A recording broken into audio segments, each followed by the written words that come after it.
All this week we are focusing on mental health, raising awareness and exploring what more needs to be done. Tonight, the mothers of two young women who took their own lives when suffering from mental illness are sharing their incredibly sad and moving stories. Jax Misson and Mandy Park want to help prevent others from experiencing the kind of loss they are living with. They're encouraging parents to be vigilant and calling for more help for struggling teenagers. Hannah Groves, who was a former student at the University of Kent, killed herself aged just 20. Brittany Misson was just 19. Christine Alsford reports. She was fun. She was always fun. She lit up a room. I think that's why it was so hard for us to spot the difficulties that she was under. The whole way she was changed. It was just such a quick downward spiral. It was terrifying, terrifying. It was like being catapulted into a big black pit.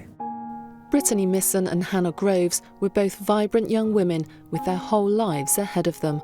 But mental illness cut those promising lives short, devastating their families. Brittany took her life the day before her 20th birthday. I can remember the exact moment of being told, and you don't believe it. It's surreal. It's like a dream.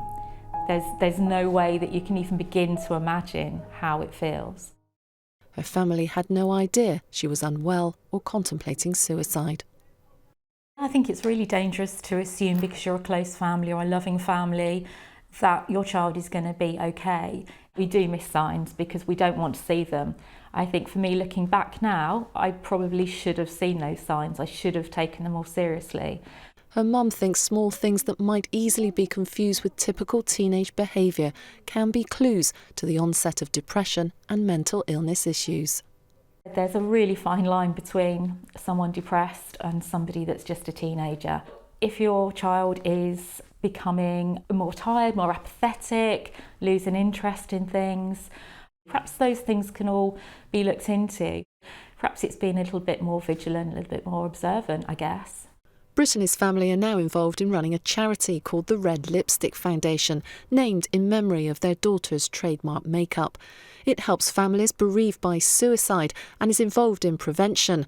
But some experts say all too often worried parents are reluctant to seek help. Many families won't feel able to speak out about their children's difficulties and be able to seek the help that they need because they may feel that they should be able to manage these things within the family, although they may be really struggling to do so. Yet the support families need isn't always there, according to Mandy Park. Her daughter, university student Hannah Groves, went from her first anxiety attack to becoming suicidal very quickly. She knew she needed help. She was looking up ways to end her life, and literally we spent the whole time, both of us, begging for help, and it was just like banging your head against the wall. There was just nothing. There was no one listening.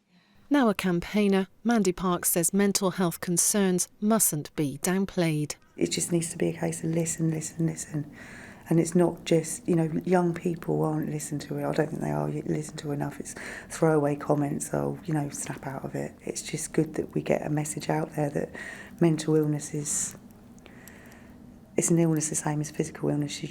Obviously it's terrifying because it's invisible.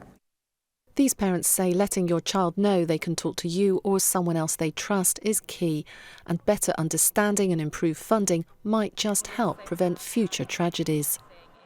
We have to make a difference. We have to stop people taking their lives and stopping families from suffering. It's not something that ever goes. You don't get closure to losing your child. It changes your life irreversibly. Two mothers there sharing their very personal stories in the hope of helping other parents. Well, let's go to London now and talk more about this to Jenny Edwards, who's the Chief Executive of the Mental Health Foundation. Jenny, we've heard some really personal stories of great loss. 7 out of 10 young people have experienced mental health problems. It's a staggering figure. Are they getting the support they really need? I think the simple answer is no. We know that far too many young people have to wait for ridiculous amounts of time to get help, and often people need help right there at the time that they're in crisis. They want it perhaps at a weekend or overnight, and there's nothing for them. All too often they're told to wait for months. It's really not good enough. We're failing our young people. The Independent Mental Health Task Force set up by NHS England says half of all mental health issues have been established by the age of 14. What should parents look out for? I think parents will know their own child and they know what they're normally like. If they see a change in their behaviour, that they're becoming secretive, they're staying in their room, the thing to do is to find opportunities to encourage them to talk. That's not always easy with teenagers. We all know if we've had teenagers in our own family. So finding an opportunity, maybe in the car, just to get a conversation going and to ask your child how they're feeling. What the word that we have back from young people is they want their parents to ask. Sometimes it can take a lot of questions before they start talking, but they really want that interest, they want that opportunity, and then they will, more often than not, open up.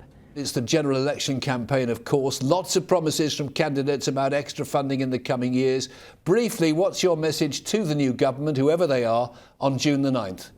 It's good to see the politicians putting mental health into their promises, but the real thing is after June the 9th, will we start to see a real difference, not only in crisis, but getting upstream and preventing it happening to a whole new generation? The signs aren't good. It's about time we change the clock on that. Jenny Edwards, good to talk to you. Thank you.